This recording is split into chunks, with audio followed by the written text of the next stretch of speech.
Welcome back to the deep dive. So you handed us a ton of sources, 3-day dashes, 4-day trips, these huge 5-day luxury loops, all about one place, Dubai. And this is it. This is the ultimate synthesis of how to navigate the city of gold. It's a great mission, because these itineraries, they all overlap, but sometimes they really conflict on what the best way to spend your time is. Our job is just cut through all that noise. We want to deliver a single cohesive guide that focuses not just on what to see, but on the little insights that really make the trip memorable for you. And we have to start with that context. I mean, Dubai is one of the most incredible urban transformations in history. It's the most populous city in the UAE today.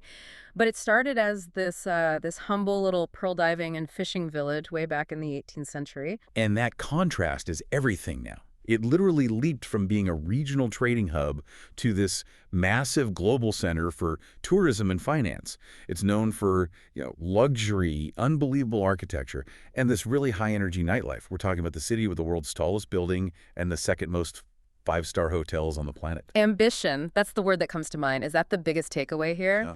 That Dubai is selling ambition just as much as it's selling luxury. Oh, absolutely. The engineering ambition alone is it's staggering. Just look at the water. 5 huge artificial islands. You've got Palm Jumeirah, Blue Waters Island, the World Islands. These aren't just beaches. They are literally new geography created by these massive, expensive feats of engineering. Okay, let's unpack this then. Starting with the basics that every single source flagged as non-negotiable: timing and culture. The timing is so crucial. If you only remember one thing from this deep dive, remember this. Do not go in the summer. We're talking June through September. The sources are very clear that temperatures can top 100 degrees Fahrenheit, which makes doing anything outside just borderline miserable. Right. And the consensus is that winter, so December through February, is the perfect window. You're looking at really comfortable daytime temperatures, somewhere between, say, 68 and 86 degrees. One of the travelers mentioned their January trip had perfect weather for the desert safari and the Dubai Miracle Garden. Yeah. And on the money front, the currency is the UAE dirham, or AED. And here's a nice little planning bonus for you. The dirham has been tied to the US dollar since 1997. The exchange rate never, ever changes. Credit cards are, of course, accepted everywhere, but you'll definitely still want cash for tipping and for some specific local spots. Oh, like that cash-only bouquetière seafood place we read about. We'll have to get back to that one. And safety, every itinerary said the same thing. Dubai is exceptionally safe. The government has a huge emphasis on security, strict laws, and so the crime rate is just incredibly low. Which brings us directly to the cultural context. Because the UAE operates under Islamic traditions, understanding local customs isn't a suggestion, it's a requirement. This is often, the biggest point of confusion for Western visitors. Okay, so it sounds really safe, but does that strictness feel, stifling for a tourist? Do you really need to rethink your entire packing strategy? You absolutely need to rethink the packing strategy, yeah. But the key is modesty, not restriction. It's not about being uncomfortable. The sources all give practical advice. For women, lightweight, loose fabrics. Maxi dresses are mentioned over and over again as being perfect. The general rule is to cover your shoulders and knees, especially in public areas or more conservative places like Old Dubai. And the pro tip is to just keep a lightweight scarf in your bag for quick coverage. That's super practical advice, so it's about respect, not discomfort. The sources also point out that PDA public displays of affection are frowned upon. Holding hands is generally okay, though, and alcohol is, of course, restricted. It's only sold and consumed inside licensed hotels and restaurants. Right. Now, getting around, this city is massive, so this is important. Taxes are everywhere, and they're pretty affordable. But here is the insider tip we dug out for you. You need to download the Careem app and use the Hail a Taxi function. Wait, an insider tip that saves money? That is the definition of a deep dive takeaway. Exactly. It's like a local ride-sharing service, but it taps into the official city taxi fleet, so it ends up being cheaper. It's what all the locals and expats use. The metro is great. It's super easy to use, but its routes are a bit limited. So combining the metro with Careem taxis gives you the best of both worlds. Fantastic. Okay, let's pivot to the center of it all, that iconic cluster of buildings that's in every single itinerary, downtown. And the centerpiece is, of course, the Burj Khalifa. We all know it's tall, over 2,700 feet, more than half a mile high. But the real decision for you as a visitor is, how high are you willing to pay to go? So you have two basic tiers, right? The general entry gets you to levels 124 and 125. It starts around $48. Mhm. You get the world's fastest elevator ride. You get to use the telescopes. A great starting point. But if you want the experience, the one that's really worth it, you look at the luxury options. That's the Excepity at the top sky level, which gets you to level 148, or even the world's highest lounge way up on the 154th floor. The price jumps, though. It starts around $108 and can go up to $200 for that lounge. So what's the value proposition there? I mean, why make that huge price jump? The sources all agree. The luxury ticket isn't just about going higher, it's about buying exclusivity. You're paying to skip the line, which can be really long, and you get into this much less crowded, more curated space. It often comes with complimentary drinks and canapes. It just turns a tourist attraction into a personal, almost romantic moment, especially at sunset. That makes a lot of sense. Time is luxury. And the biggest tip here is that booking tickets for any level is essential, weeks in advance. Don't just show up. Right next door, you have the center of retail gravity, the Dubai Mall. And calling it a mall is almost an insult.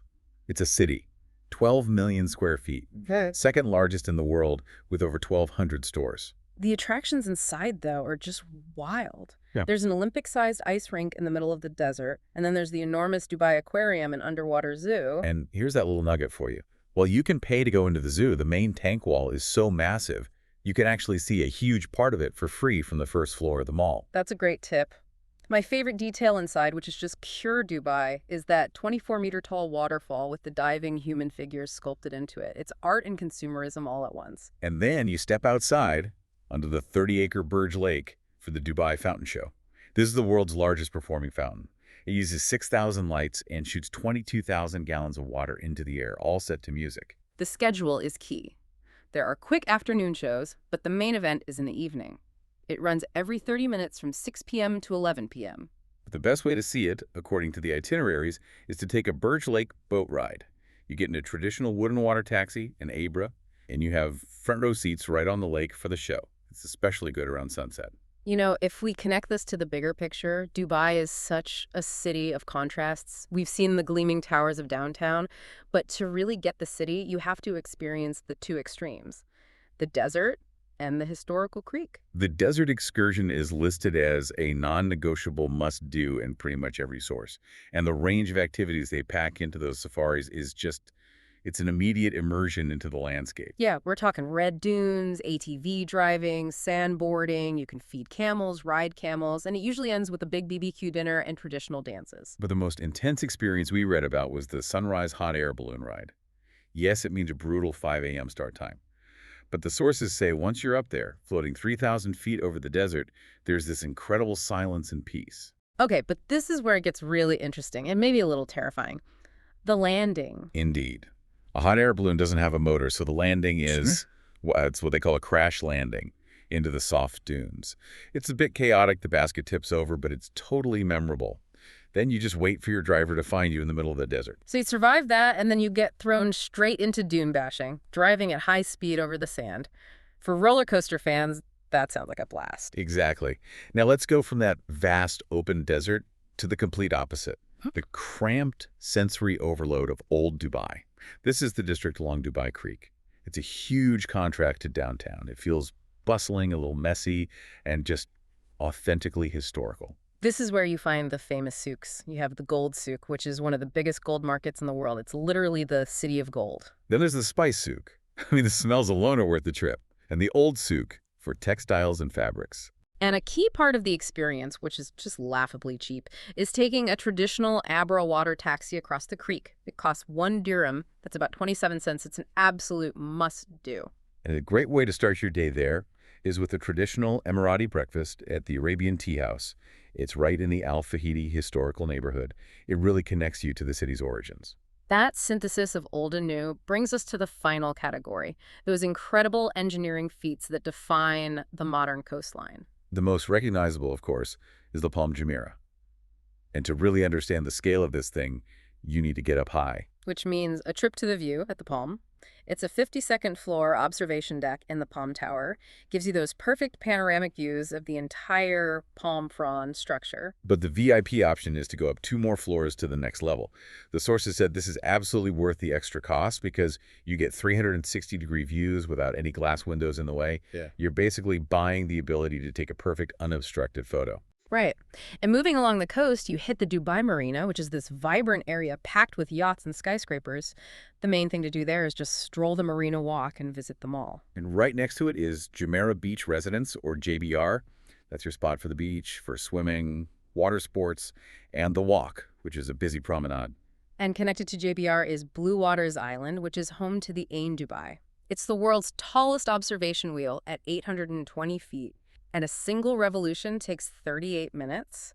That's a long time to be up there, but the slow-motion views of the skyline must be unreal. Finally, we can't forget the Dubai Miracle Garden. I mean, it's the world's largest natural flower garden. 150 million flowers planted in the middle of the desert. It's hard to even imagine. The displays are just pure fantasy. A floral clock, a Smurfs village, a huge castle, and the famous Emirates A380 airplane made of flowers, which holds a Guinness World Record. But you have to be aware it is seasonal. It's only open from late September to early June. So we've covered this incredible mix of luxury, history, and adventure. Before we wrap, let's just touch on a few of the dining spots the sources really liked. Yeah, the diversity of the food is amazing. We saw BAI Bar and Terrace, mentioned for casual dining with great city views. And then there's Maison de Curry, a 2 Michelin star place with an incredible view of the Burj Khalifa. But the one that feels most connected to that old fishing village history is the humble local spot, Bucketeer Restaurant. It's known for this intensely flavored local seafood you pick from the day's catch. And yes, it is still cash only, which is little connection to the old ways. So what does this all mean for you? Despite Dubai's reputation for just, over-the-top spending, the sources suggest a well-planned trip is surprisingly affordable. Exactly. We found a detailed budget for a 5-day trip for 2 people, and it included VIP experiences like the highest lounge at the Burj and the hot air balloon ride, and the total came to just $4,080. That proves that the luxury experience is not unattainable at all. That is a great value proposition. Okay, so for a final provocative thought to leave you with, don't just limit your thinking to Dubai itself. The city's location makes it the perfect launch pad. You're in the middle of the UAE. You can so easily take a day trip to Abu Dhabi to see the Sheikh Zayed Mosque or the Qasr Al Watan Palace, or for the really adventurous, you could head east to Fujairah and go diving in the Gulf of Oman. Use the City of Gold as your central hub to explore the whole region. We hope this deep dive into your Dubai sources has given you a blueprint for your trip. Safe travels, and thanks for being with us.